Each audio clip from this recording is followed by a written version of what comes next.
Okay, I'm kind of sure that I did this story 2 months ago when it happened, but there's an update, so I'm going to do it again. However, I'm not going to search through 2 months worth of stories to find it.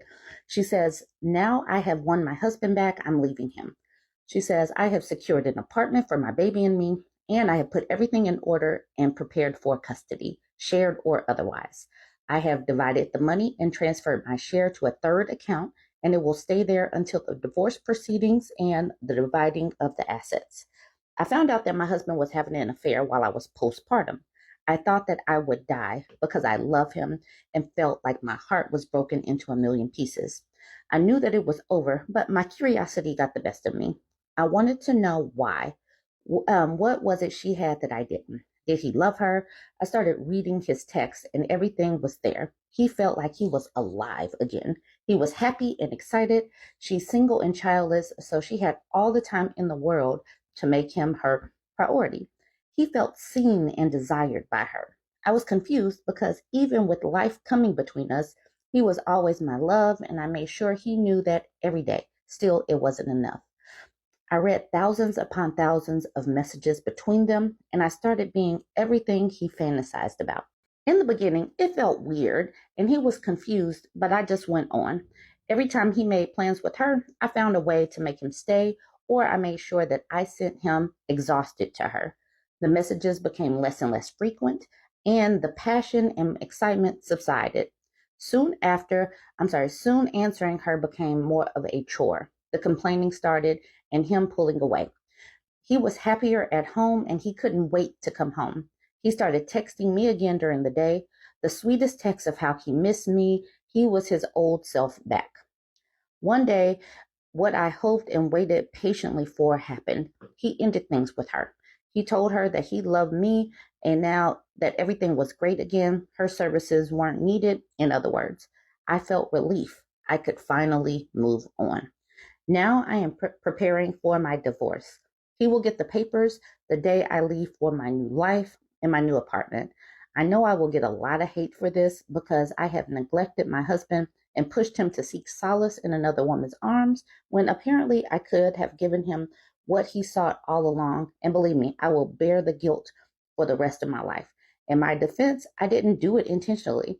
Our lives have been altered drastically, and I was trying to navigate this new and exciting existence.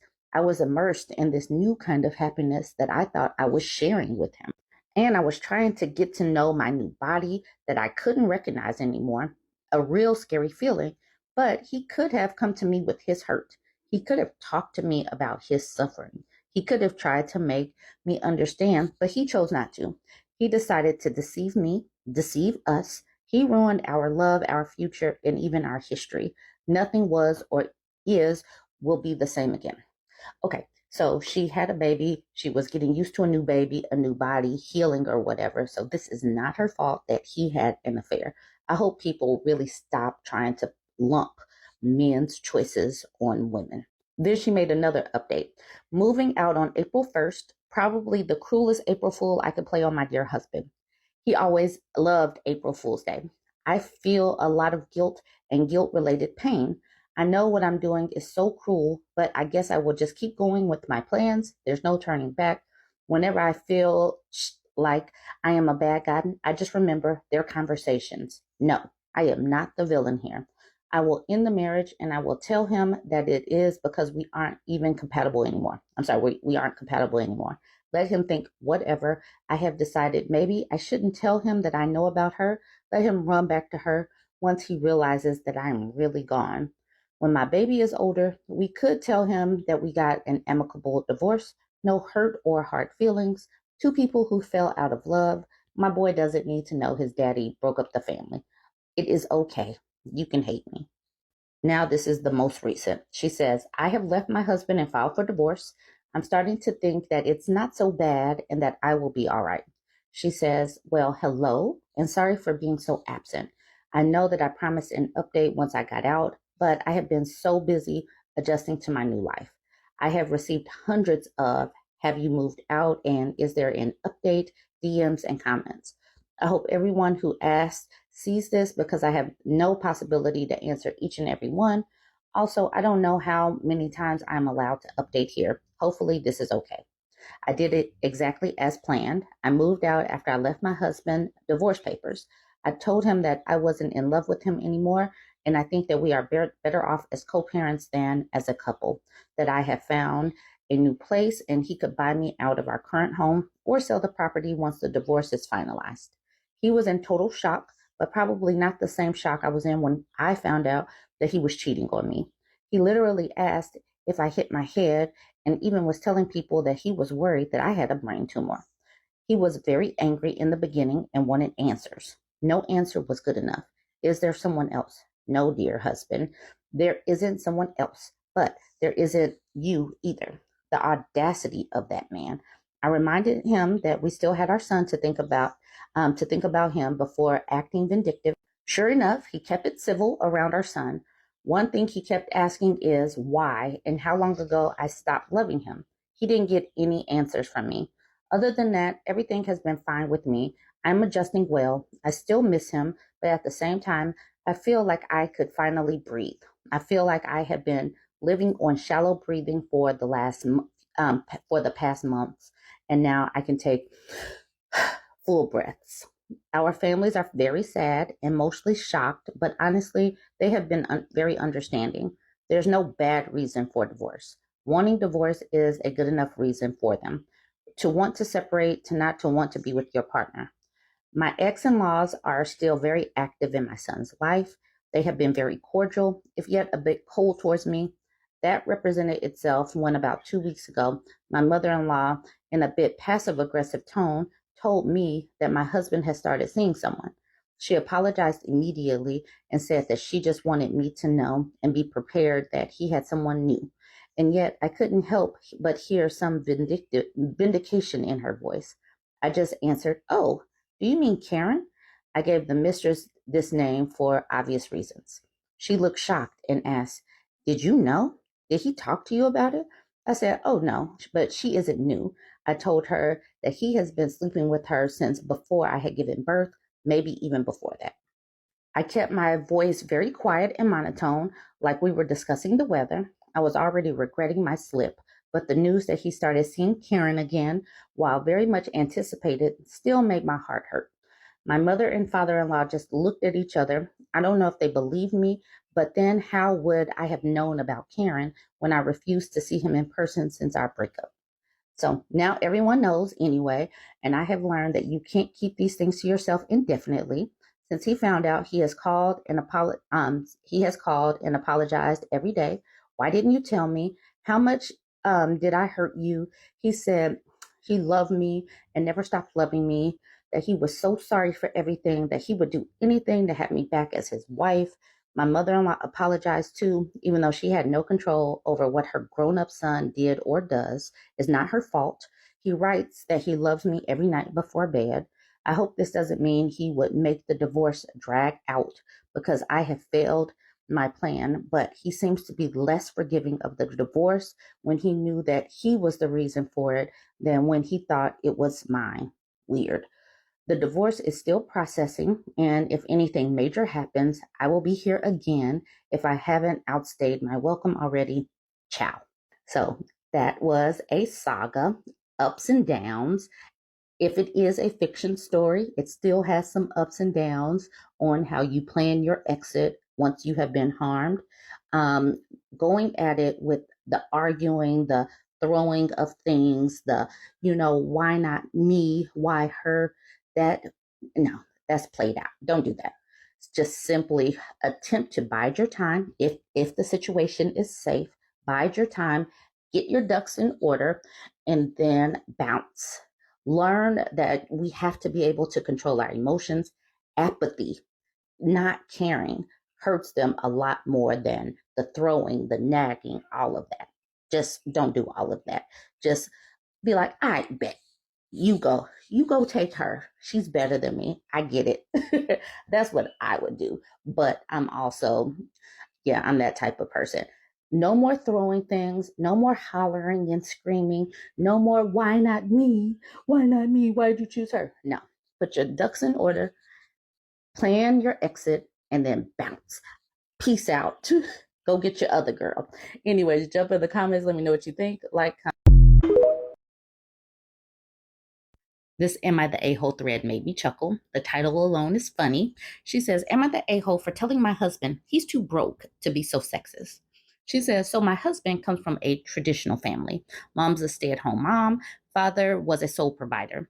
I come from the opposite. My mother pretty much forbade me from ever being financially dependent on a man and drilled that into me early on. My husband worked hard to unlearn the values he saw replicated at home. He, often more than pulled his weight at home, was an engaged and present father, and a genuine partner. The one thing that grinds my gears is how much weight he puts on the opinions of his family.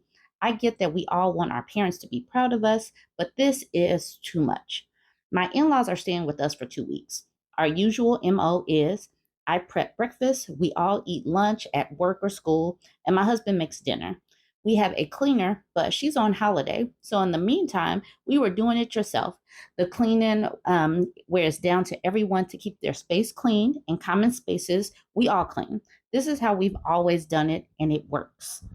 My in laws hate that I'm one of those modern women. They hate that I work. They hate that I don't find my purpose in being a wife and mother. And they hate that my husband pulls his weight at home.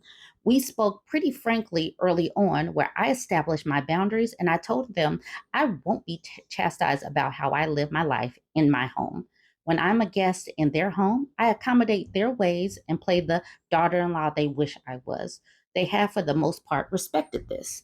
I got home yesterday after work tired and starving. I typically get home around 18:50. Okay, so that's 6:15 to 6:30, and we eat around 7. I said quick hellos and ran up for a pre-dinner shower. When I came down, I went to the kitchen to help set up for dinner, and I found nothing ready. I asked my husband about it, and he wouldn't look at me, and his mother answered that he hadn't cooked anything. She told me I needed to do my duty as a wife and cook for my family. My coward of a husband still wasn't looking at me. I just walked away and ordered takeaway. I dished up for me and my kids, and we sat at the table to eat. My husband and his parents served themselves and joined us. My mother-in-law was still going on about what was wrong with me and why I was a failure. I asked my husband if he had anything to say. He said his mother had a point and it wouldn't hurt if I acted more like a proper woman and took better care of my home and children. What? He said tradition was tradition for a reason, and it was kind of insulting that I thought I was too good for how he was raised. This is where I might be the a-hole.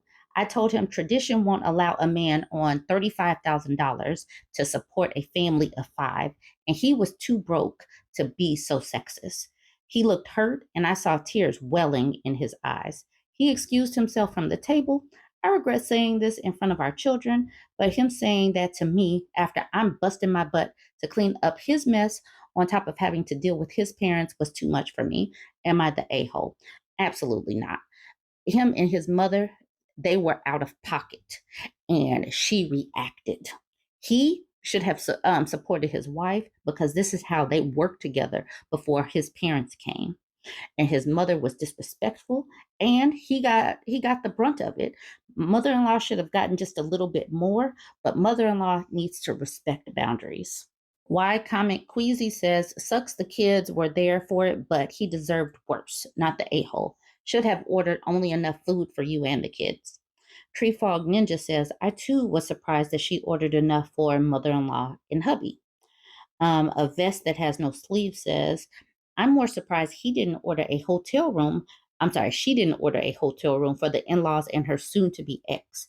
I call him soon to be ex because he never would have pulled this little stunt if he didn't believe his mom and dad down in his heart of hearts.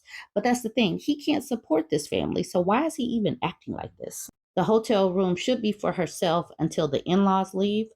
Gray Eyed Girl says, nope, the hotel room would be for the in laws and husband. She did nothing to have to leave her home and potentially her kids. And PDK says, at their expense. OP and husband can't afford to pay a hotel room for them. This person says, not the a-hole, sucks that the kids had to hear all of that, but do not feel guilty over this. When he joined his mother in her BS, he brought it upon himself.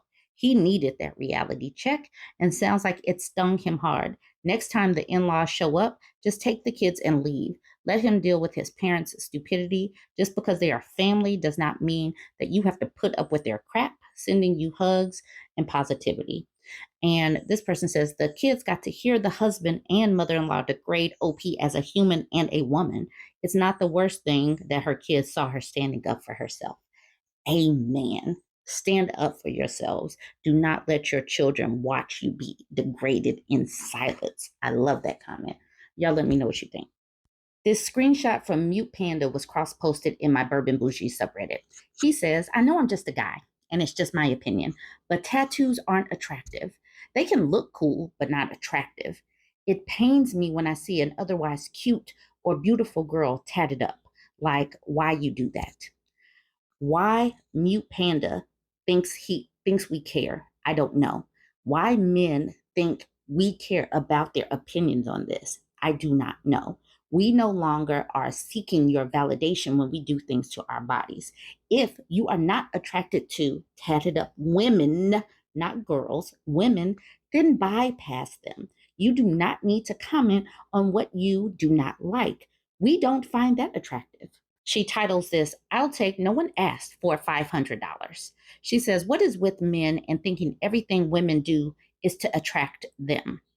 And this woman says, boy, if you don't. Proud Midnight says he should have just minded his business and kept quiet. And then Lori the Mouse, the OP, says he got dragged in the comments. And she posted the original post. Okay, so here's Mutepanda. John says, I disagree. Some can pull it off quite well. Some are tacky. All are on someone else's skin and they are consenting. Also, if they don't like it, they can be removed. That, like he said, is all about the person in their personal skin, not Mutepanda.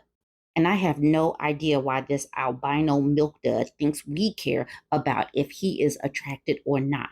This should make women want to go out and get 3 to 6 more additional tattoos to make sure that they are not attracted or attractive to this albino milk dud, balding albino milk dud. Where the Trails Take You says, oh my God, do you really think we ladies care what you think? I love my tattoo and I sure don't care what anybody else thinks about it. Kim says, LOL, you tell them. Carissa says, get tattoos immediately. Got it. Thanks for the advice. This was helpful. Patty says, I have 2 tiny tattoos, a fairy dragon on my left hip. Okay, we don't need to know where all your tattoos were, but she says, and if having those will keep you away, I will just go get some more. Also blocked and muted. Radical Mind told him to shut the F up. Rad Femme Scientist says, when men are pressuring us to get tatted despite not trying to, just pushing women to go get some tattoos. I'm just bringing it back to this situation just so you can be reminded what Mutepanda looks like and the fact that he says that tattoos are not attractive. You're welcome. Jump in the comments. What do you think about this one?